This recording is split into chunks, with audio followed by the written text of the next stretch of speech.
Hey everybody, and welcome back to my channel for another art journaling video. Today I want to play with distress inks and stencils to make a background onto this page, and I'm using the Action Art Journal, and I did not prime the page.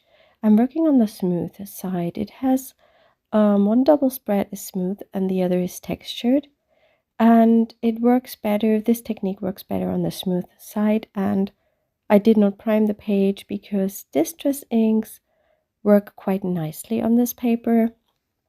Usually the paper is not my favorite, so I always prime it in any kind, either gesso or some collage or some other paint.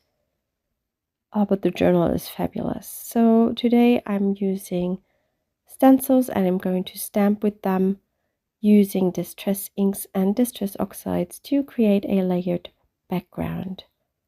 And I'm starting out with that big triangles stencil. I'm also going to use some of our new stencils.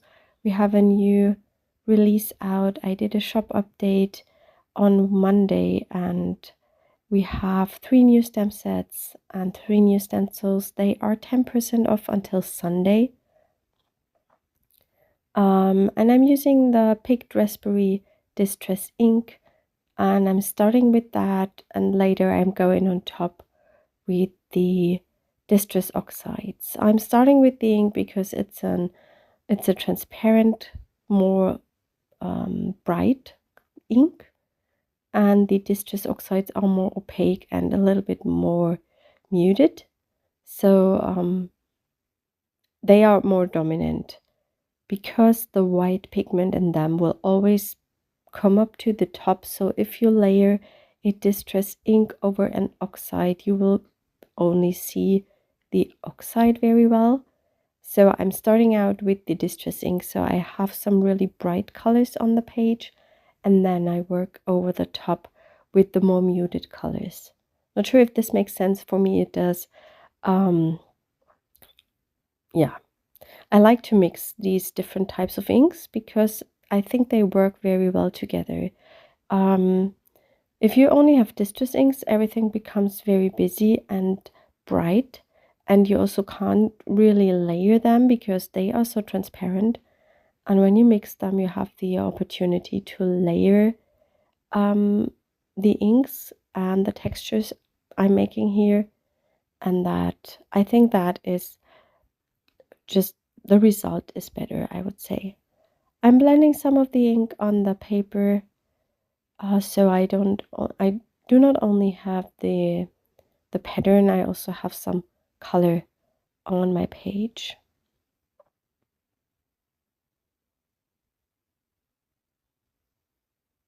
As always, there is the blog post linked up in the video description, so you can jump over, have a look at the finished piece, and you will also find all the products I've been using in the video description. And don't forget to check out our new stamps and stencils, as they are 10% off, as I already said, until Sunday the 26th. I'm taking the time to let the ink dry a little bit, and in the meantime I can clean the stencil. I don't want to mix the inks completely. That's why I let them dry, so I can layer them up, and I don't have just a mix of all the colors. I have them separated. And next I'm going to use the fossilized ember in the oxide version, and I'm using our dotted stencil. Again, I'm spritzing the stencil with water. This is something you have to experiment a bit with. If you do this more often, you get a feel for it, I would say, how much ink you need to get a good impression. And here you can see why I like the oxides over the distress inks. They are more opaque. They layer over the top. Even if this is a lighter color than the pink, it layers on top. And where the colors are mixing, I get a really nice apricot tone.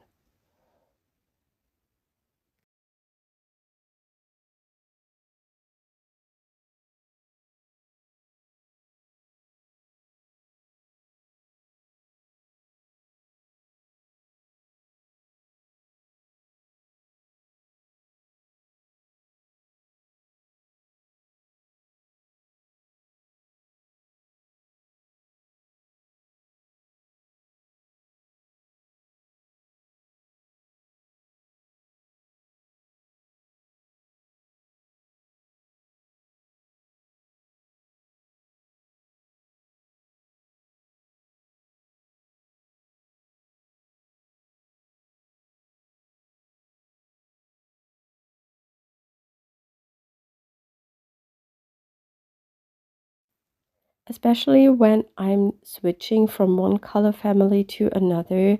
So let's say now I'm going to the blues or turquoisey colors. I would let that dry um, even more than if I stay within the same color range, because I don't want to create a muddy color. And these are the new stencils. Well, it's one stencil. I cut it apart because it has 4 textures on it. And I really like using them separately. Of course, you can keep the stencil together. It's just how you like doing it. And I also am going to use this mini ink dot stencil. This was an old one and I reordered it. So it will be here, I would say, in about 2 weeks. And you can already place the order with the stencil, but the order will ship once the stencil is here. So I'm just thinking about which stencil I'm going to use next. I definitely want to use a smaller pattern. I think I'm going for one of the mini ink dots because it's a bit different, and this small dotted stencil is just the same as the big one in a smaller version, and I want to have a different texture. So I think next I'm going for this one. And as I said, I'm switching color families. I'm going to use a turquoisey bluish color. Seems like that I'm first using that mini cross-stitch stencil here and later the dots. I'm using peacock feathers also in the Oxide version. I really like these small textures because they are also great for smaller work like artist trading cards. And they have the perfect size for that.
Here I'm picking up some of the ink to make some splatters.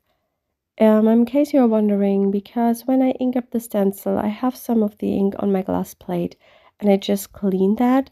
Of course, you don't have to do that. You can just use another piece of paper, a tag, or artist trading card backgrounds and dip those into this ink so you do not waste the ink.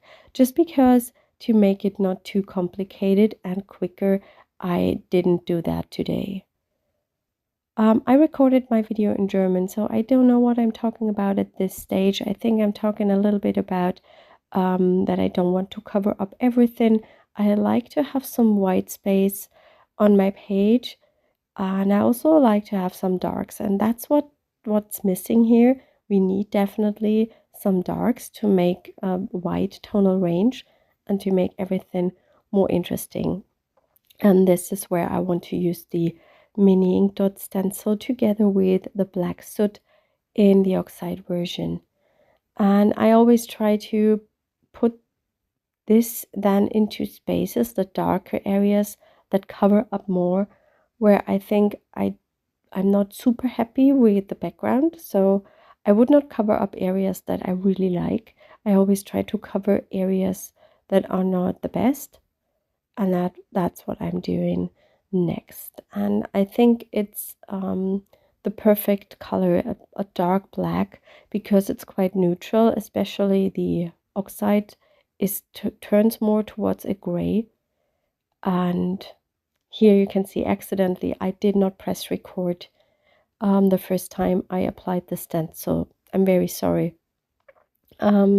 but the process is the same as I did it just before, and I will do it again because I want to have some more oxide black on my paper.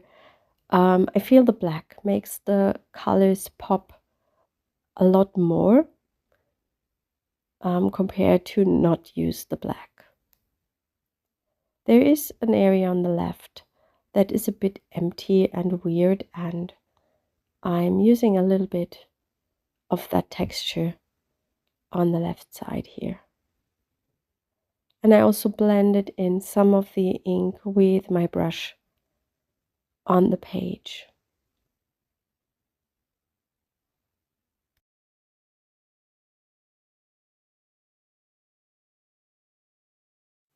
When my background is completely dry, I add some stamping to it. I'm using images from our Mix It Up for stamp set, and I'm using the Versafine Clear ink in black.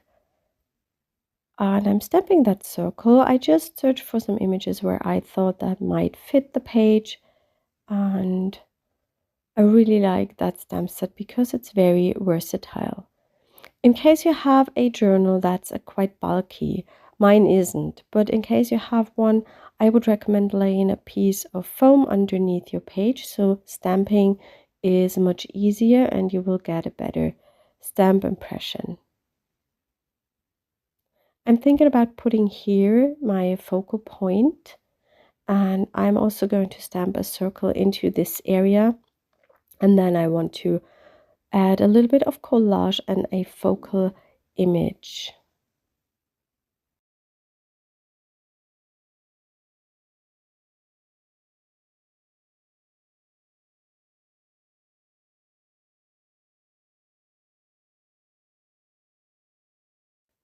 I'm also using that script stamp from our Mix It Up 6 stamp set to add a little bit writing here and there. And I am also going to use one of our number stamps. I use them all the time. I love that style element on a mixed media piece and also on a background. And that's something I use almost on every work. And we have several of these number stamps in our Mix It Up stamp set. So yeah. I also stamp the image not only once, I stamp it twice, sometimes 3 times with the same inking, and then I get some lighter impressions, and that makes also the background a bit more, it gives it more depth because you have a lighter and a darker value.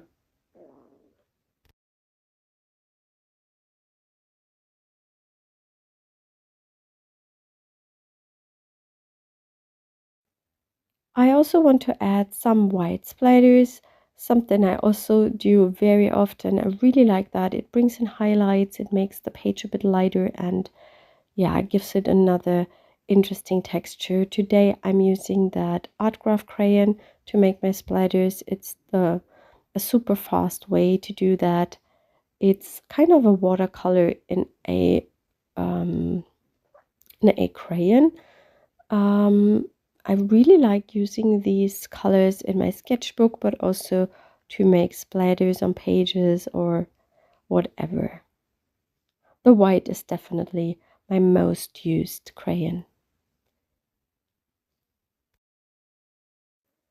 I searched for some bits of collage paper and I'm adhering them so my focal point has something to sit on.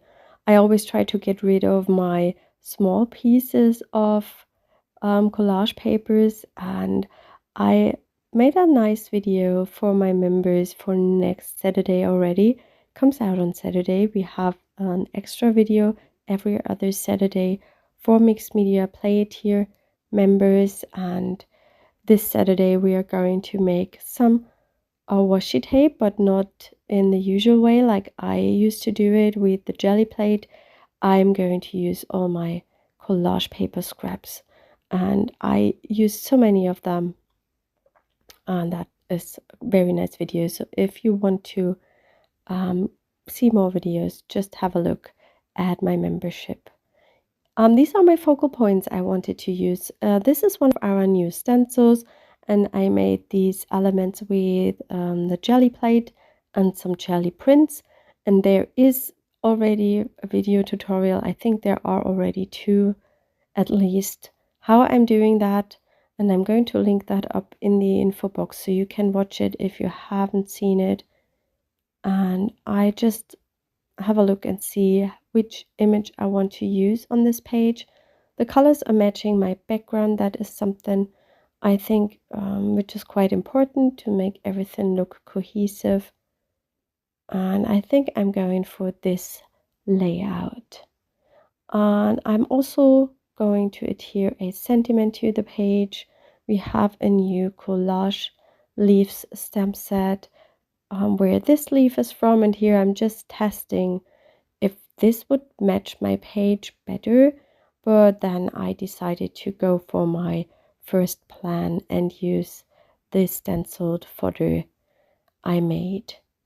And in our collage leaves stamp set, in the new one, we have a lot of text stamps with some titles for our journal pages and some words you can mix and match.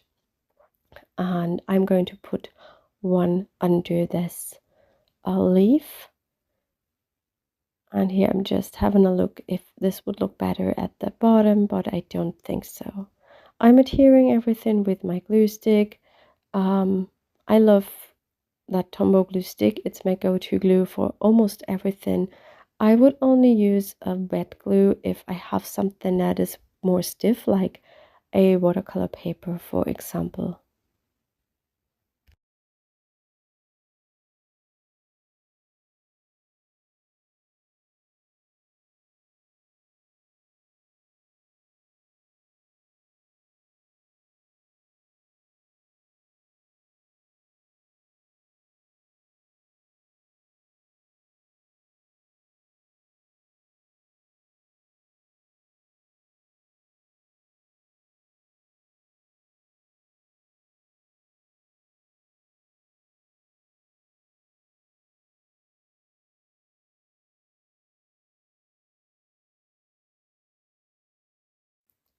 Here I'm thinking about which sentiment I'm going to use. I think I will stamp them to black cardstock and then emboss this in white and cut the words out and adhere them to my page. I will share a photo of the finished spread now at the end. I hope you enjoyed that video today, and I hope we will see us next time. Have a wonderful rest of the week. Bye.